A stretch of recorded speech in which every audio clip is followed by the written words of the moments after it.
உலகளாவிய தெற்கு கண்ணோட்டத்தில் சர்வதேச உறவுகளை மீட்கற்பனை செய்யும் எனும் இந்த நூலானது கொள்கை வகுப்பு, ராஜதந்திரம் மற்றும் உலகளாவிய நிர்வாகம் குறித்த முக்கிய நுண்ணறிவுகளை வழங்குகின்ற ஒரு காலோசிதமான காத்திரமான பங்களிப்பாகும் என பிரதமர் கலாநிதி ஹரிணி அமரசூரிய தெரிவித்துள்ளார். பண்டாரநாயக்க சர்வதேச கல்வி நிறுவனத்தின் புதிய வெளியீடான இந்த நூல் வெளியீட்டு விழா நேற்று பண்டாரநாயக்க சர்வதேச கல்வி நிறுவனத்தின் கேட்போர் கூடத்தில் நடைபெற்றது. இந்நிகழ்வில் தலைமை உரையாற்றும் போதே பிரதமர் மேற்கண்டவாறு குறிப்பிட்டார். பேராதனை பல்கலைக்கழகத்தின் வரலாற்று துறையின் முன்னாள் சிரேஷ்ட பேராசிரியரும் பண்டாரநாயக்க சர்வதேச கல்வி நிறுவனத்தின் முகாமைத்துவ மற்றும் கல்வி விவகார சபையின் உறுப்பினருமான ஓய்வு பெற்ற சிறப்பு நிலை பேராசிரியர் காமினி கீரவெல்லவினால் இந்நூல் எழுதப்பட்டுள்ளது. உலகளாவிய தெற்கு கண்ணோட்டத்தில் சர்வதேச உறவுகளை மீட்கற்பனை செய்யும் வகையில் இந்நூலானது மிக காத்திரமான முறையில் வடிவமைக்கப்பட்டுள்ளது.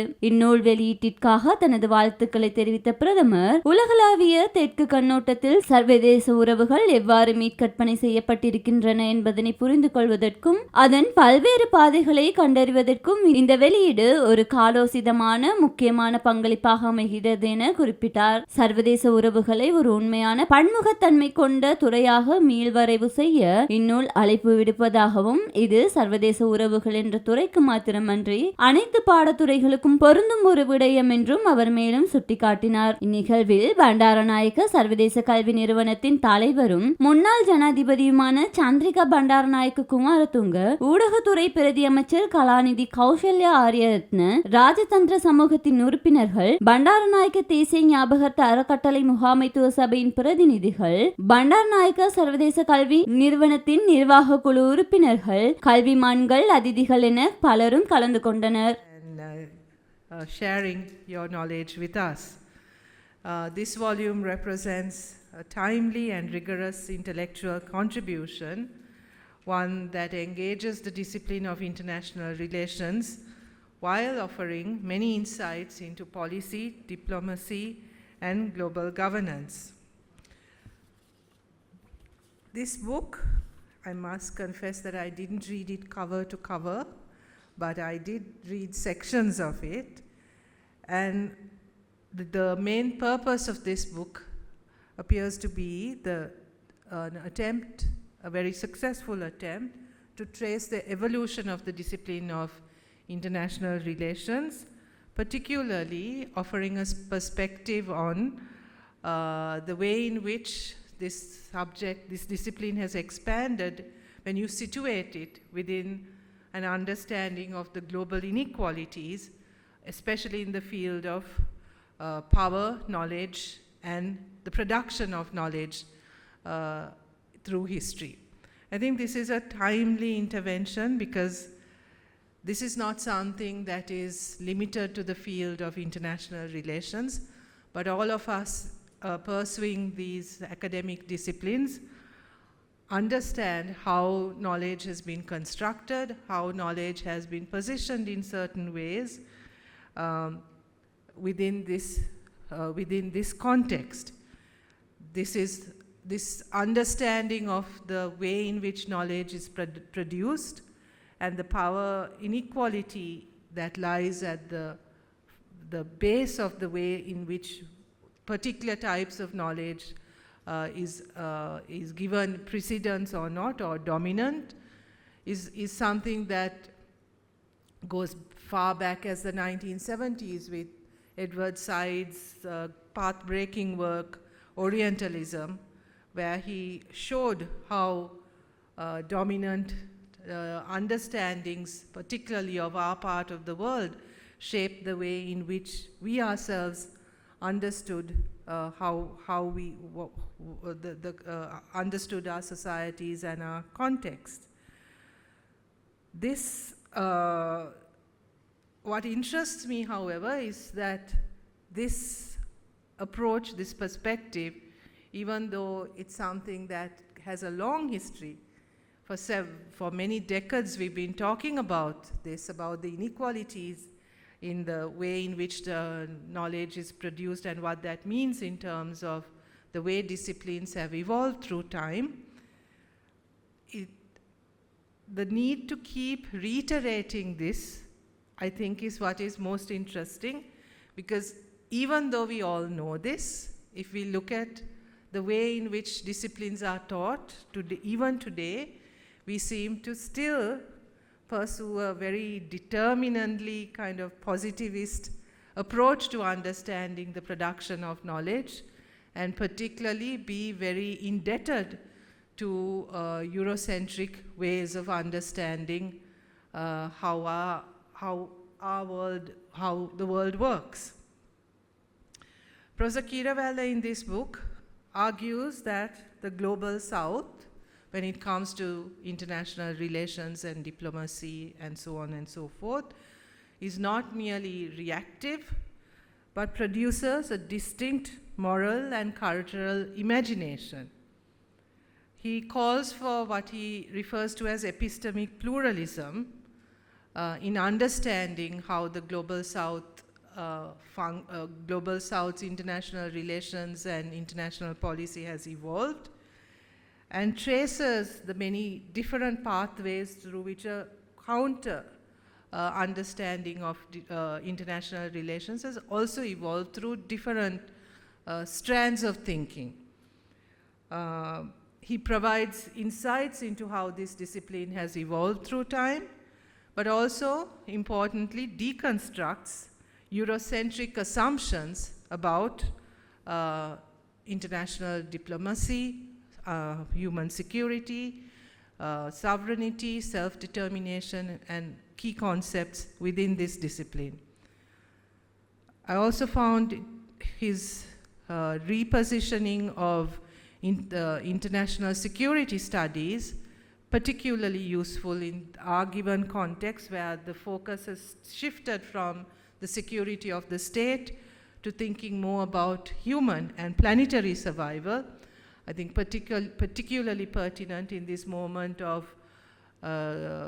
climate change and changes that are taking place in our environment, where planetary survival is much more than just the simple survival of the state or the security of the state. He describes experiences of the global South in making this case about the need, the continuing pressing need to engage with these different strands of thinking and different perspectives.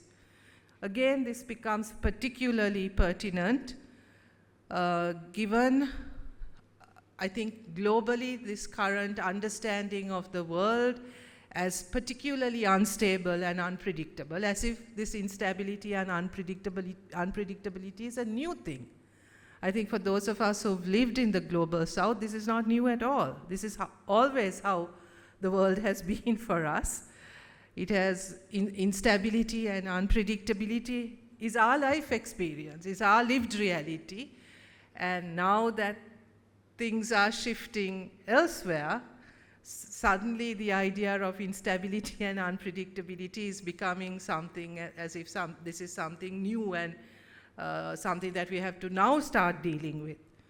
Professor Keerawala also, I think, points to, in one of his chapters, the challenges facing the rules-based order currently.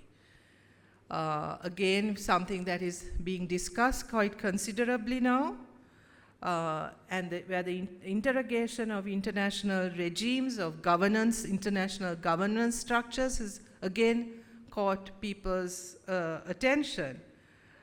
But again, I think a perspective from the global South forces us to ask whether this international regime and a rules-based order, as important as it is and as much as we have subscribed to it, whether that rules-based, who did that rules-based order serve even when we thought that it was functioning well? Whose interests were represented in that rules-based order? So this has also often been talked about and discussed, particularly from a cultural relativist point of view, that different cultures offer a different way of thinking about all of this. But I have often found that that particular argument can also be extremely limiting if we start thinking of very sort of, culturally specific kinds of ways of addressing international norms or international governance systems, then offering an argument of cultural specificity can sometimes also be, there's somewhat of a tension between this. How can you also subscribe to an international rules-based order and also say that specific cultures and have specific ways of understanding, and therefore cannot, that rules don't apply in the same way to everyone. This argument, I think there's a tension within this discourse as well, necessary, but one that is complex therefore. So Professor Keeravalla invites us therefore to reimagine international relations as a genuinely plural field. I think this doesn't necessarily only go for the discipline of international relations. This is something that applies to almost all, I would say to all disciplines. He invites us to think of this as a dialogue rather than a sort of a promotion of a single homogeneous point of view. Again, something I think that is relevant to many more disciplines than international relations. But again, I think important points to keep making, important points for us to keep remembering about the need for the multiplicity of perspectives, viewpoints, the need to be constantly reflective of the standpoints we take, and to also understand some of the inherent contradictions between some of these frameworks that, and assumptions that we ground our work on. So Professor Keeravalla, thank you for this important work. I congratulate you. Your writing style is very readable, I have to say. That's a huge plus point in academic writing. And I think this makes it very accessible to a wide audience. So thank you and congratulations on an important work. And I feel really honored to be here today and to be able to speak a few words on it. Thank you so much.